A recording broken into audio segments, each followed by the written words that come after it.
Alright, so things are really starting to take shape now. I've got the lid on, attach the handle, also this hasp here to get it on and off so I can lift it up, get in there, play daddy pooper scooper. The foam insulation tape I got from the store proved to be a little too thick, so I'm going to have to get some real thin stuff to go along the perimeter of that edge for a good seal. But this locks up real nice. Use the paint stick to space that out a little bit. You just need that little bit of a shim. So let's see what else we got to do. Do the insulation around the top and then paint this whole sucker and slide it into place. So I decided to use that foam that was a little bit too thick for the lid. I'm going to use that on the back side where it actually butts up against the wall. Make a nice good seal against the wall. I also went in to all these little seams. Everything got siliconed, so we'd probably hold water in here, but obviously it would leak outside. So let's see, what else? I'm just gonna slide this back into position, lower the cap box in it, and see how it all fits. Okay, so doing a little test fit here in the corner. The latch on here seems to work really great. Holds it on the top pretty firmly. That's why I'm going to need some really thin insulation for that. So I got the box in here. That little runner right there, I'm going to need to extend that out. Probably get something else. I think that's like laminate flooring. I got a piece from the store. I was going to put the trim ring on the exterior wall, but there's a little bit of a gap right here, so if they're not careful or they're stepping, paws will go through. So I got to fix that. Maybe get another piece like this and make it longer and extend it into the box. Put a piece of wood under it for support. I realized something else too, since I've got a little bit of space here on the sides and also the back. I'm probably going to go pick up some either 1/2 inch or 3/4 styrofoam insulation and line the inside walls of this with styrofoam insulation, so at least I get some insulating benefits.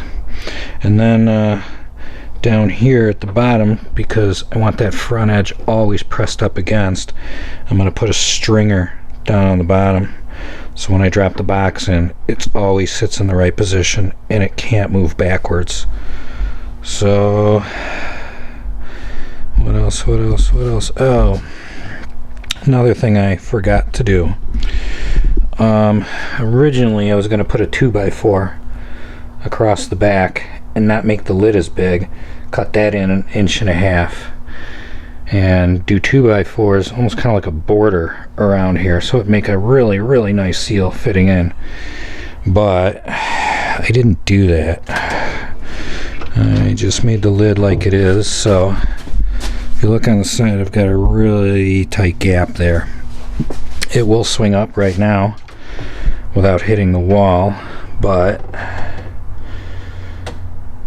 since I put that insulation on around the perimeter, around those 3/4 stringers, I'm gonna have to shim the legs up just a hair in the front because it's hanging away just a little bit here, and that'll give it a good seal all the way around.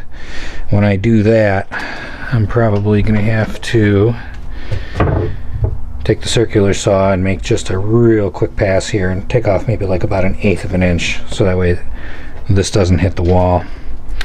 But originally it was going to be 2x4s around that border, so that way this just slides on in there. But I think I'm just going to use the stringer, screw through the stringer. I know there's a stud like right here. I can screw through there, screw through the bottom, and then do a couple other points. If there's no stud behind it, I'll just use wall anchors. So that way this thing will kind of screw in from the inside and kind of be fixed to the wall, but it will be screwed. So if I really had to, I could get it off. There's going to be no reason for me to move this around or anything like that. So all the kitty poop and stuff is all contained within the box. If I ever did get any spillage, I could just pull this box out and just vacuum on the inside. So I've got to fix that front part. Don't give them the pitfall step through, so it's just nice and clean in the front. They've been somehow avoiding it because they use this box all the time, and they must know it's there, so they avoid it. But it doesn't really pose a problem. But at the same token, I want that gap filled, because then, you know, some of the litter will fall down in between, which will all still be in this box, which is okay, but you know.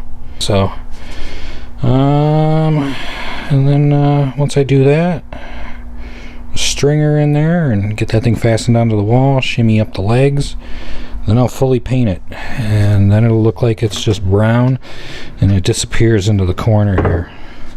Nobody will know what it is. I think it's some kind of weird tool storage box or something like that. Just getting a few finishing touches done with the Kitty Box box. Went out and bought some rigid insulation, some inch thick stuff. It's kind of a shame because I got a roll of R19 over there I couldn't use, and I had to go out and buy this stuff. Got a 4x8 sheet from Home Depot. But a tube of panel adhesive. What did we spend today? $27.79. Ugh, we're up to about $75 on this project so far. Things I do for my babies. Just gotta cut these panels down the proper size and go over there and glue them in the box. So